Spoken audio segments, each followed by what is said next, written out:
Yeah, we deal with a lot of shenanigans. When it comes to the relationships that we deal with at work. You know, I was an engineer, and I actually came down from being an engineer to taking a lesser role as a technician because I didn't want to have a real nigga moment.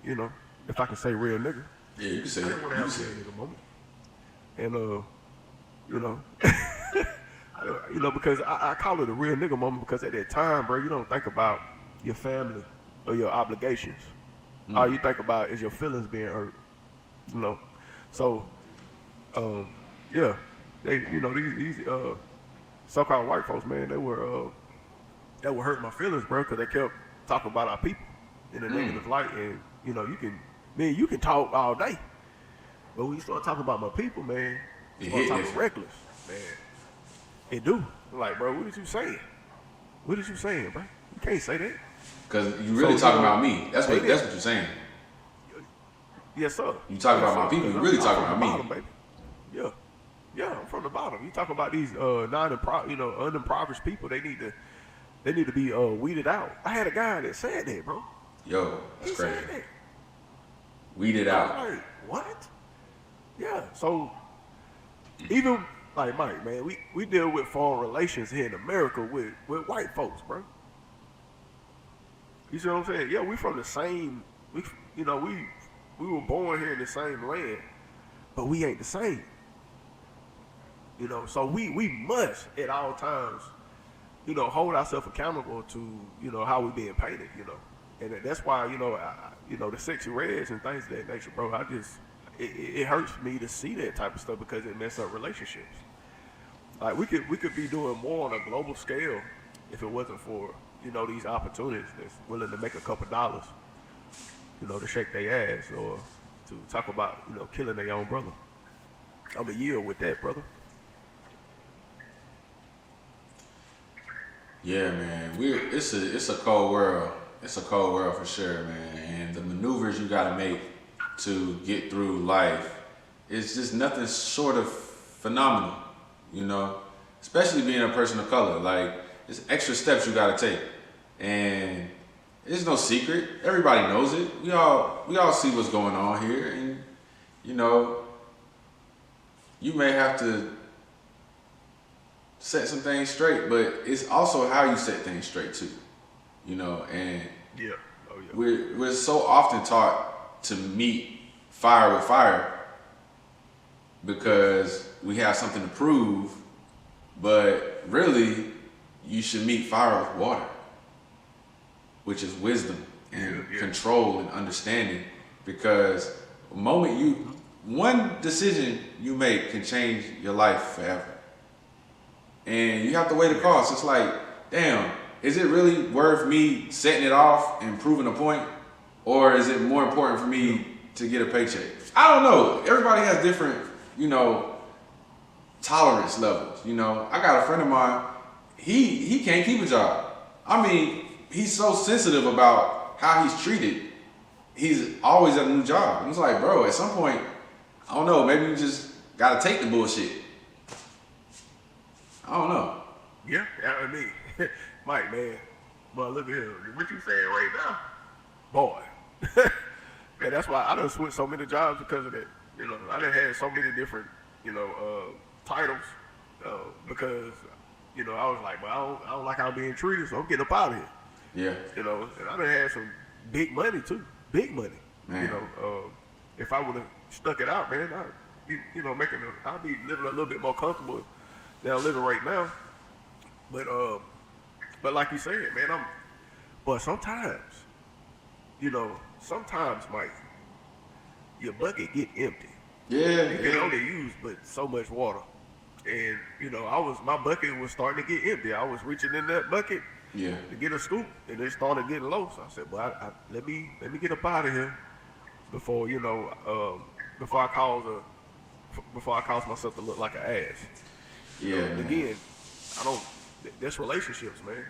It's relationships, man, and we constantly making them and breaking them and changing them, and like I gotta say, like it's also commendable that you stood up for yourself too, though. You feel me? Like you had enough love for yourself to not deal with it. And that's also important. Yes. That's also important. Yeah. You know, because if you don't stand for something, you're gonna be about anything. Oh yeah.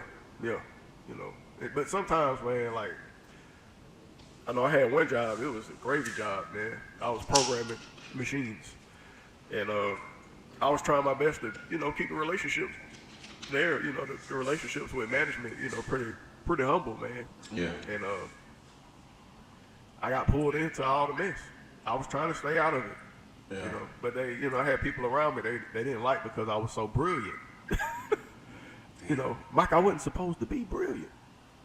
You know, so you know. Yeah, by their standards, brilliant. yeah, for sure. Yeah, you know. Yeah. But bro, enough about that, man. Like, let's talk about these relationships.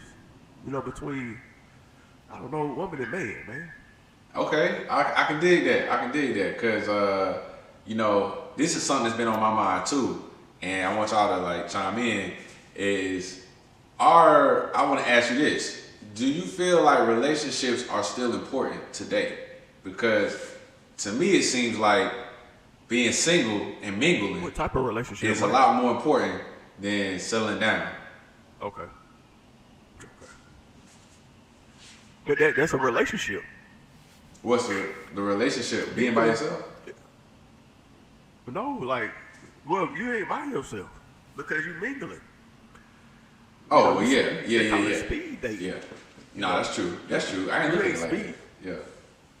Yeah, you speed dating. You know, you meet an old girl. You know how they used to go to a table. You be like, hey, how you doing? I'm such and such.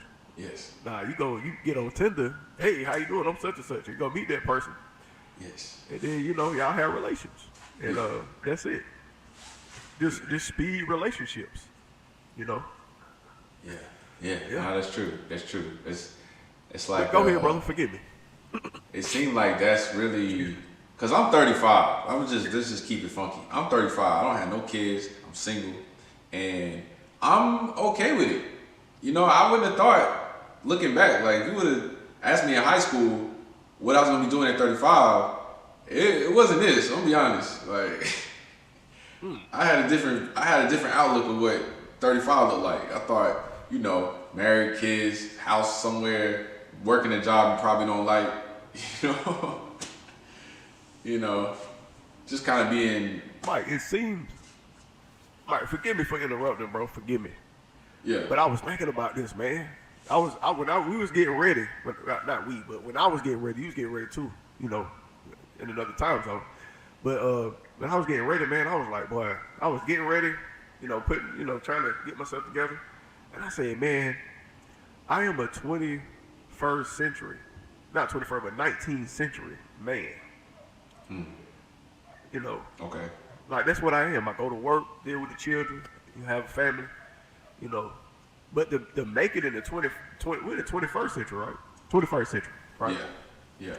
To make it in the 21st century, you got to do a little bit more. You can't just go to work and come home.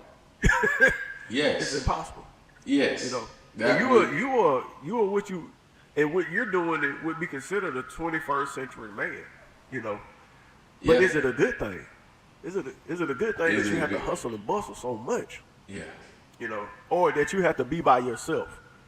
You know, not having that wife and, you know, children. Why is it like that? Is it a agenda? You know, for you not to be, you know, willing to settle down and reprocreate because, you know, it might seem scary to bring a child into this world. Yo, right there. You hitting on some notes right there. You feel me? Is it an agenda? And I think it is, my brother. I think it is an agenda for the black man to be promiscuous, to have multiple women, to just be irresponsible, to not care about tomorrow, to live it